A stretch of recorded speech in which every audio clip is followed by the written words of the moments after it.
If you were king. So the world is a pretty messed up place. But just think how great it would be if you were in charge. If you were selected to be king of the world. Just think of all the good you could do if you were given unlimited power to make things right. You would make the world a veritable utopia.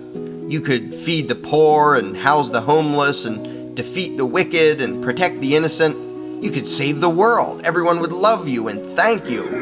If you just had the power, you could make everything fair and just and safe. Well, no, you couldn't.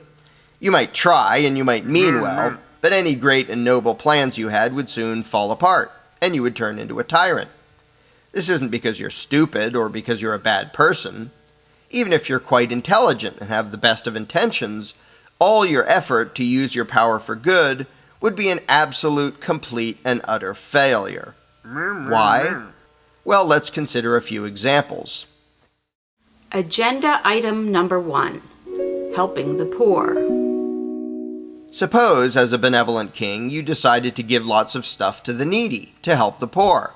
Surely that would be a noble thing to do and would make society better, wouldn't it? Well, no, and here's why. Whether it's a king, a Congress, or anything else, government doesn't create any wealth. Any wealth it gives away, it first has to take from somebody else. As king, before you could give anything to the poor, you'd have to take it from someone else. But suppose that someone else didn't want to hand it over. Whether he just wants to keep it himself or wants to give it away by himself, or thinks you do a bad job of it, if for any reason he didn't want to fund your plan, what would you do about it? If you're king, you don't just ask people nicely. Anyone can do that, but no one has to listen to them or cooperate. As king, you would be commanding people to fund your ideas. And those commands, if they're going to be any more than suggestions, will be backed by the threat of punishment for those who don't obey you. If some peasant doesn't think he can afford it, or doesn't trust you to spend it wisely, or just wants to keep his own money, what will you do about it? Just let it slide?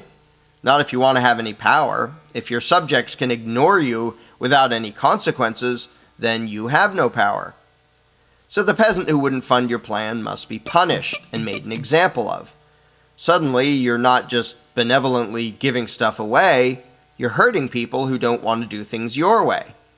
Whether you execute the peasant or imprison him or burn his house down or take some of his stuff, whatever, you'll be doing harm to him simply because he wouldn't let you take his money. Suddenly, being king isn't just about being caring and generous. It's not just about giving and helping. It's about controlling and punishing. It's about threatening and hurting people.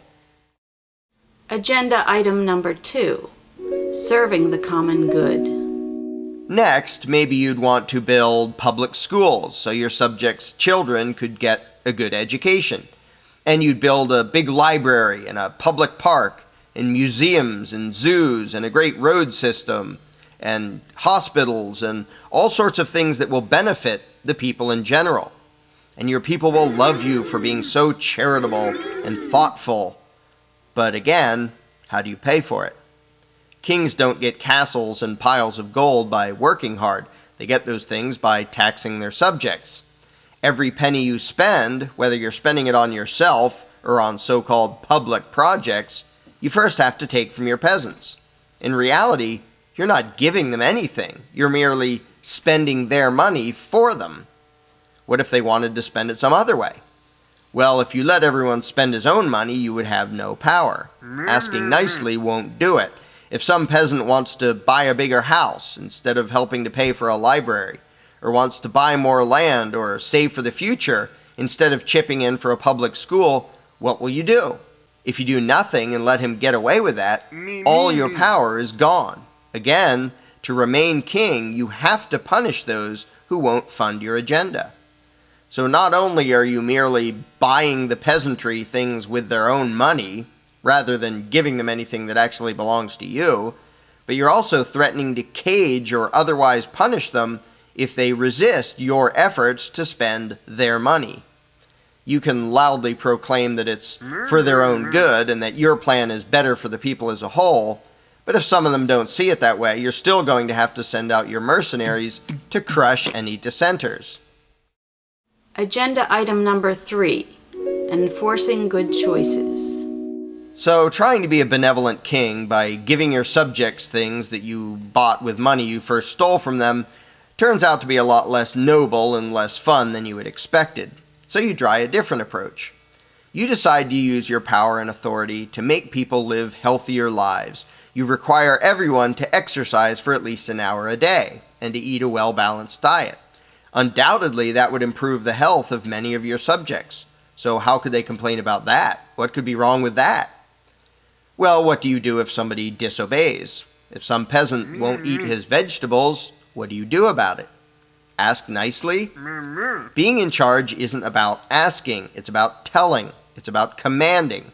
And a command isn't a command if there are no consequences for disobedience. So the non-compliant would have to be punished. Whether you take some of the peasant's money and call it a fine, or put him in prison, or have him publicly flogged, you will have to intentionally and publicly hurt him one way or another simply because he wouldn't follow your advice. If you ban smoking or drinking or using drugs or eating too much candy, there have to be adverse consequences to any peasant who disobeys. No matter how good you think your suggested choices might be, you're going to have your mercenaries forcibly punish in one way or another those who refuse to make the choices you think they should make, the choices you tell them to make. As a result, suddenly you're not just a helpful leader, you're a vicious thug. Even if the choices you're forcing people to make are what they should be choosing on their own anyway. Suddenly your good intentions, when combined with the exercise of power, become acts of violence. And suddenly your victims, your subjects, don't seem all that appreciative anymore. In fact, they seem to resent you and your supposedly benevolent agenda. But maybe you can still find a way to use your power for good. Agenda item number 4, protecting the innocent. What if, instead of trying to coerce your subjects into making good choices or funding useful projects, you stick to something more basic, just trying to protect the good people from any nasty crooks and thugs who might be living in your kingdom, which in this case is the entire planet. Surely there can't be anything wrong with that.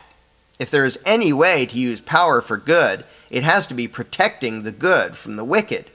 So that's what you devote yourself to, confident that you'll finally make the world a better place as king.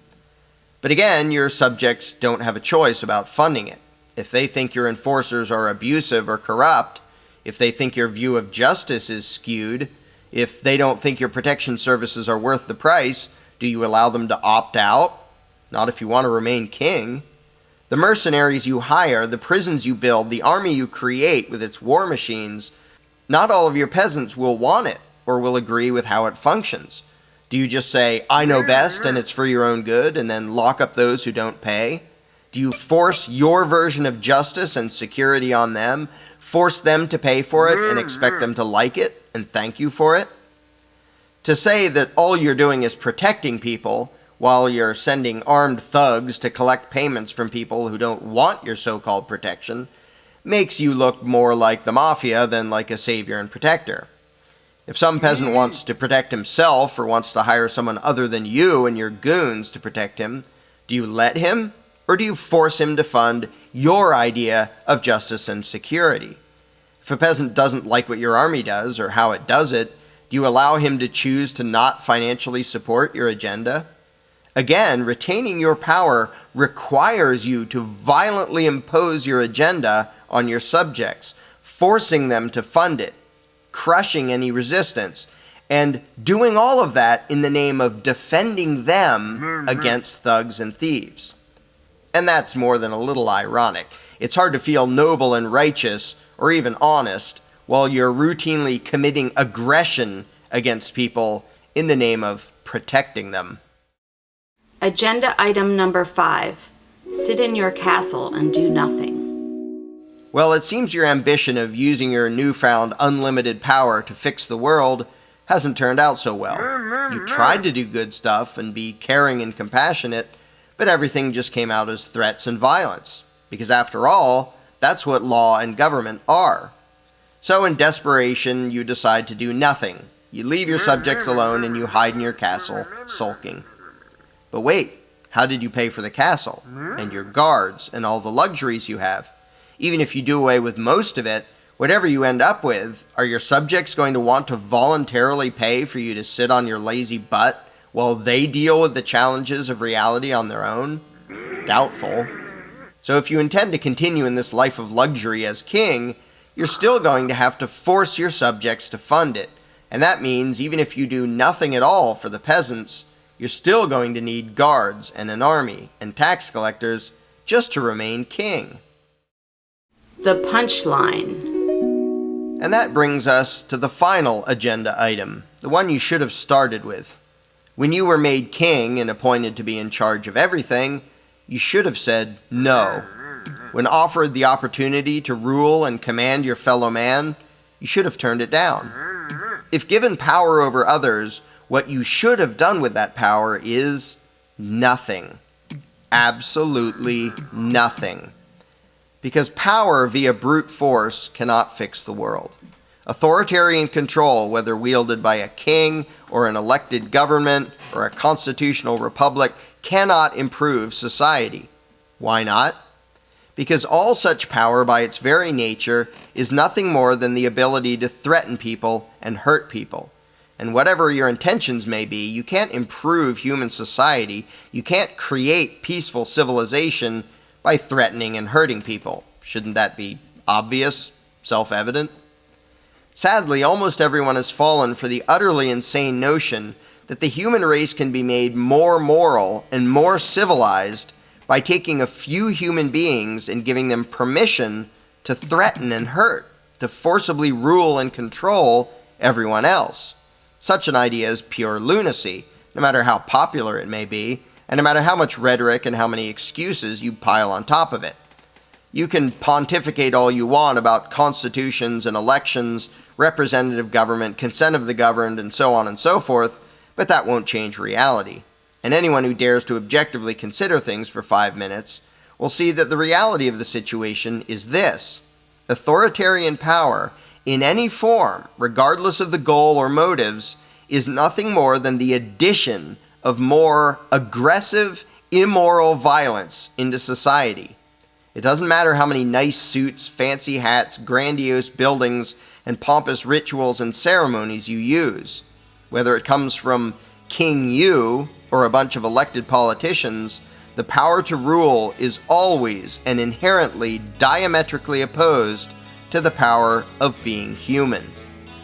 Want to fix the world? Throw the crown away. Ignore politics. Don't threaten, attack, or rob your neighbor, and don't vote for anyone who offers to threaten, attack, or rob your neighbor on your behalf. Don't, by yourself or by way of those in power, try to force others to be what you wish they were, or force them to fund what you wish they would fund. Instead, try treating your neighbor as if he owns himself, because he does.